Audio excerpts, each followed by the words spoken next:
Para hablar de los componentes eléctricos de un automóvil, vamos a encontrar en la instalación eléctrica de un auto elementos que están formados por consumidores, elementos de mando, elementos de protección, conectores, empalmes y los propios cables. Como elementos de mandos, lo vamos a subdividir en tres grandes grupos: interruptores, conmutadores y pulsadores. Interruptores son aquellos mandos en los cuales se abre y se cierra solamente un circuito, generalmente con enclavamiento de tipo mecánico, aunque puede ser de otros tipos en función del tiempo, la presión, etc. Por ejemplo, tenemos como un interruptor que abre y cierra un determinado circuito, ¿sí? O sea, en un solo punto queda fijo y lo vuelve a cerrar, ¿sí? Esto es un interruptor que tiene un enclavamiento tipo mecánico. Como conmutadores, a diferencia de los interruptores, los conmutadores tienen la particularidad de que cuando cierran un circuito, abren al mismo tiempo otro, pero queda excluida la posibilidad de que funcionen los dos al mismo tiempo. Son ejemplo los conmutadores típicos de la intermitencia de luces cortas y altas. Como por ejemplo, podemos ver una llave de luces conmutadora de los que vamos a encontrar en cualquiera de los autos modernos, en el cual tenemos la llave donde si la giramos, esta función de la llave va a ir conmutando distintos tipos de circuito para distintas luces, ¿sí? Acá también tenemos el conmutador para el limpiaparabrisas. Esto es una llave de luces para un Fiat Palio, Siena. Y tenemos también para el circuito de giro, ¿sí? Esto es lo que llamamos conmutador.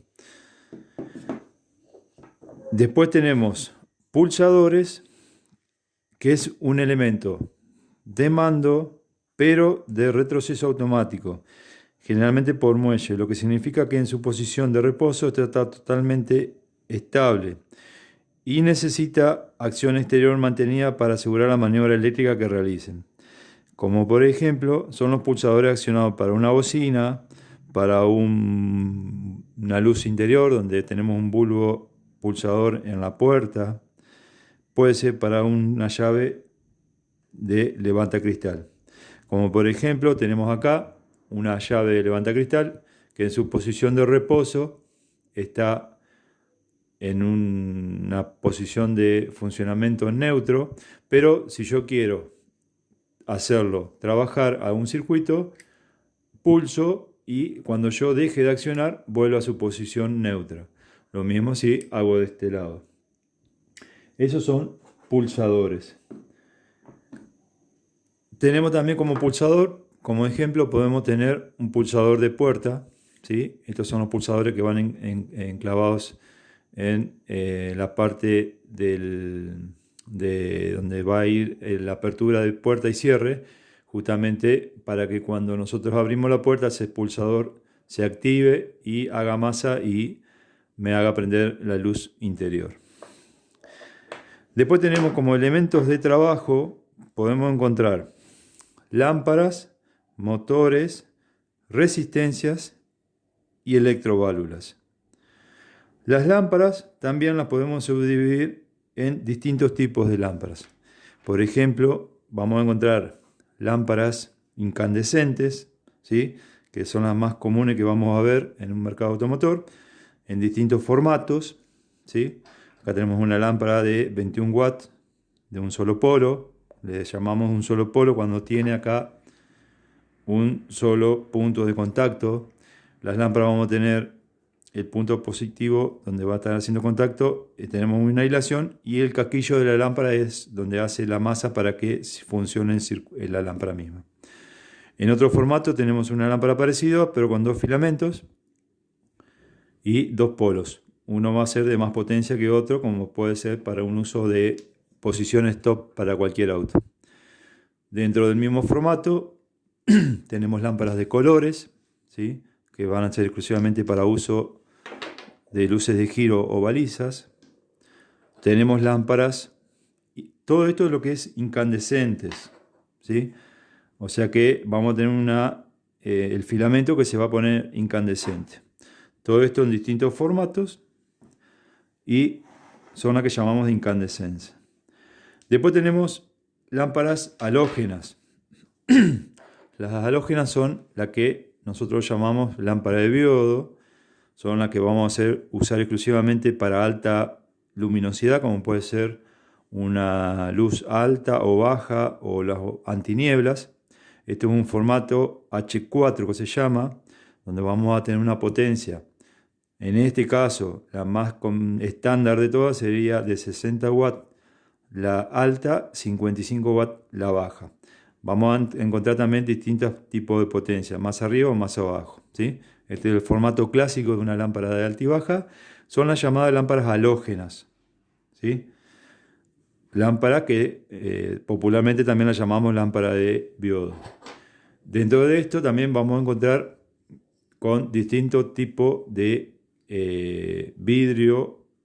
¿Para qué? Para que esto en este caso me va a cambiar el tipo de luz, me va a dar una tonalidad un poquito más blanca, justamente simulando una lámpara de LED o de xenón. También podemos encontrar lámparas de descarga de gas, que se llaman, que son las llamadas más comúnmente lámparas de xenón, ¿sí? Esto es una lámpara que está hecha no con un filamento, sino que proporciona luz a través de una descarga ánodo-cátodo de unas de electrones que circulan dentro del gas, se ponen incandescentes dentro de la lámpara.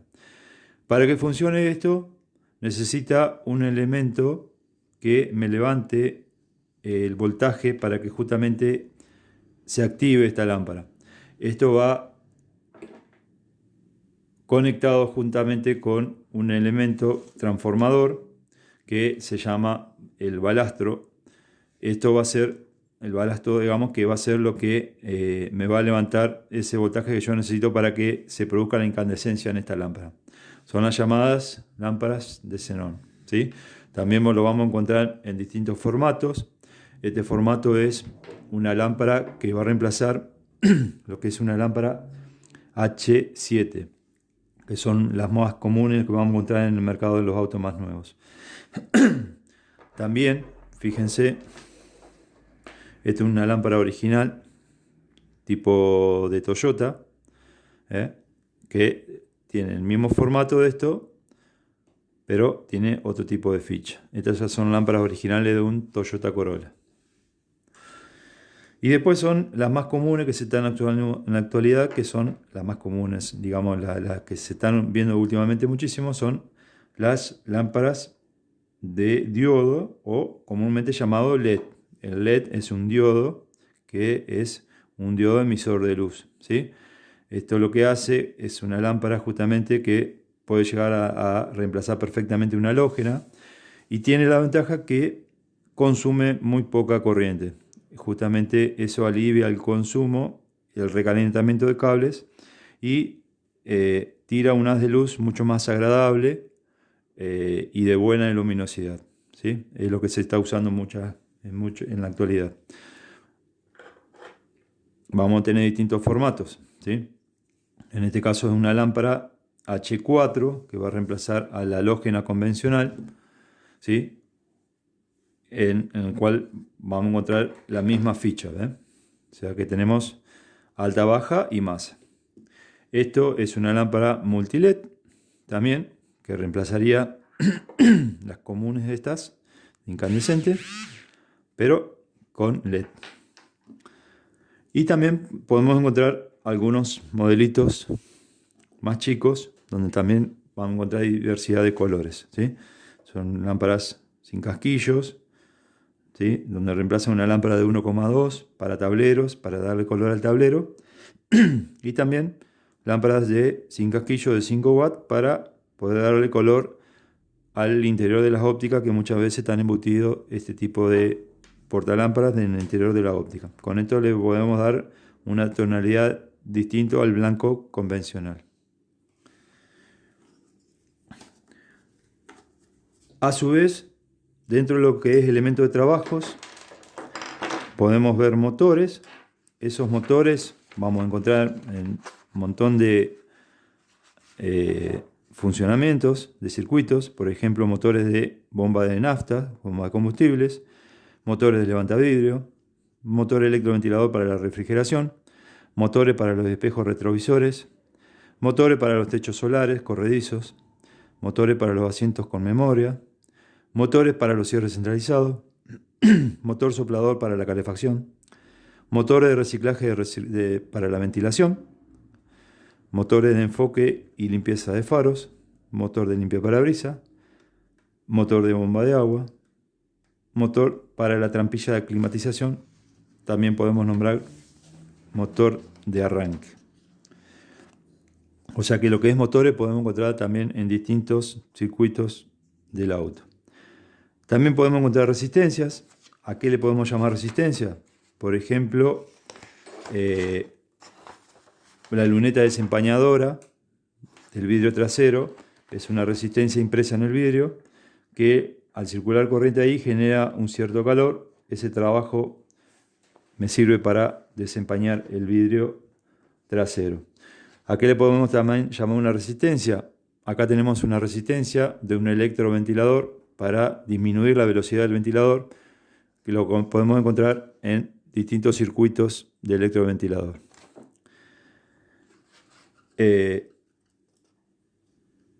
Un potenciómetro para subir y bajar la intensidad de luz de tablero tiene una resistencia. Una bujía incandescente también para los motores diésel también podemos considerarla como una resistencia. El encendedor mismo es una resistencia que al circular corriente se pone al rojo vivo y nos permite encender un cigarrillo. Y por último, las electroválvulas. Las electroválvulas son electroimanes hechos a través de un bobinado, que la función de un electroimán en el auto justamente es poder hacer un pequeño trabajo de accionamiento para un trabajo mecánico. ¿Cuál es la electroválvula más común que podemos llegar a encontrar?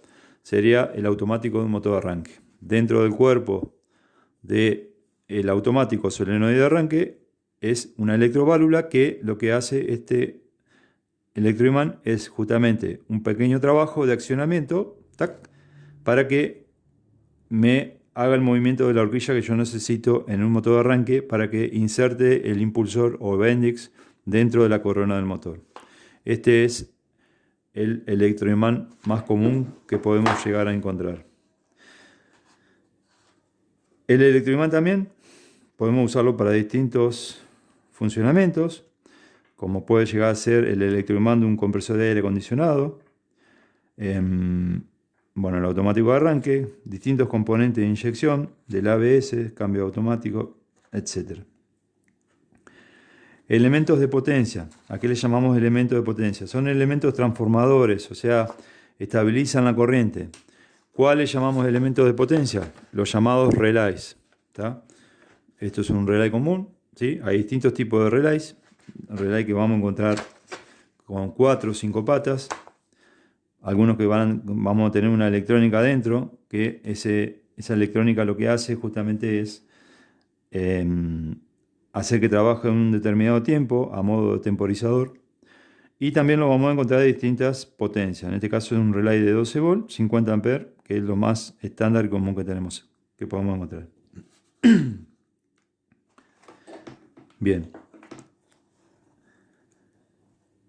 Esos relay también podemos encontrarlo en especie de electrónica. O sea, acá en este caso es un relay, pero tiene un circuito electrónico que es para un determinado trabajo. Como ejemplo, ¿cuál puede ser? Un temporizador de limpiaparabrisas, ¿sí? Que tiene un relay justamente interno, pero ese relay va a trabajar en un tiempo determinado justamente para hacer 2 o 3 barridas en un circuito de motor de limpiaparabrisas. Componentes electrónicos. Otro componente que vamos a encontrar dentro de lo que es el sistema eléctrico de un auto, un componente electrónico. ¿A qué lo podemos llamar? Bueno, hay infinidades, o en la actualidad hay un montón.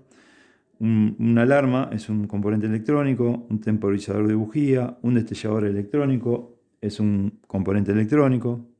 Distintos módulos, por ejemplo, este es un módulo confort de la línea Fiat, ¿sí? Fíjense que es un modulito donde vamos a tener un circuito electrónico con un par de relay incorporados, pero tengan en cuenta que todos estos componentes llevan cables, ¿sí? Estos cables justamente son los que tenemos que saber interpretar, probar e identificar. ¿Qué más tenemos? Elementos de protección. ¿Cuáles son los elementos de protección? Los fusibles. También vamos a encontrar en distintos formatos, ¿sí? Fusibles fichas son los más comunes que estamos a encontrar. El color de cada uno de estos fusibles me va a determinar el amperaje, ¿sí? Por ejemplo, este es un fusible de 5 amperes. El verde es un fusible de 30 amperes. El rojo es un fusible de 10 amperes. Fusible de 3 amperes. Esto vamos a encontrar en distintos tamaños, ¿sí? Fíjense que es el mismo fusible, el mismo amperaje, pero el tamaño es un mini fusible, microfusible. Esta es una medida más estándar y podemos encontrar una medida más grande que son los maxi fusibles. Después son los llamados fusibles bayoneta, que son los de punta cónica, son los que se usaban en los modelitos un poquito más viejitos. Lo podemos encontrar en formatos de vidrio, en este caso un fusible cónico de vidrio de 20 amperes, o lo podemos llamar fusibles cerámicos o plásticos, que son exactamente iguales en sus dimensiones, pero solamente cambia que el cuerpo, en vez de ser metálico o de vidrio, es plástico y está la lámina de plomo que justamente hace el elemento de fusión a la hora de un problema de cortocircuito. ¿Qué cambia esto? Que este material de chapa del fusible es más resistente a la hora de hacer un contacto. Este es directamente el mismo plomo. Al circular la corriente, pasa corriente, genera un cierto calor que lo funde más rápido al plomo y lo pica. Por eso es que empezaron en su momento, en su época, a salir estos fusibles de vidrio con las puntas de chapa que es más resistencia en su metal, digamos. Después, dentro de lo que es fusibles, también existen fusibles tipo disyuntores, que son fusibles térmicos, ¿sí? Funciona similar a una llave térmica en un domiciliario. Estos son fusibles que se usan en circuitos de motores, o sea que a la hora de que haya un cortocircuito o un consumo más elevado de un motor que se está queriendo poner en corto, el fusible interrumpe el circuito hasta que se vuelve a enfriar, cierra, empieza a trabajar de vuelta y se vuelve a interrumpir, ¿sí? Es un fusible que interrumpe el circuito, lo protege, pero se vuelve a armar hasta que se solucione el problema. Después vienen fusibles de protección electrónica. Esos fusibles son fusibles que trabajan en forma electrónica, lo vamos a encontrar en distintos módulos electrónicos. O sea, un módulo electrónico está hecho para un determinado trabajo y está calculado para un determinado consumo. Si ese consumo es elevado, automáticamente se interrumpe por un tiempo la circulación de corriente. Por ejemplo, ¿cuál es un fusible de protección electrónica? Lo que podemos llegar a encontrar dentro de lo que es un módulo de levantavidrios o dentro de un motor mismo de levantavidrios. ¿Qué pasa? Que cuando llega el motor arriba o abajo en su recorrido final, si nosotros seguimos accionando la llave para levantar o bajar el vidrio, al hacer tope el vidrio, el motor va a seguir querer consumir más corriente de lo que debería consumir y automáticamente ese fusible térmico abre e interrumpe el circuito de alimentación de ese motor.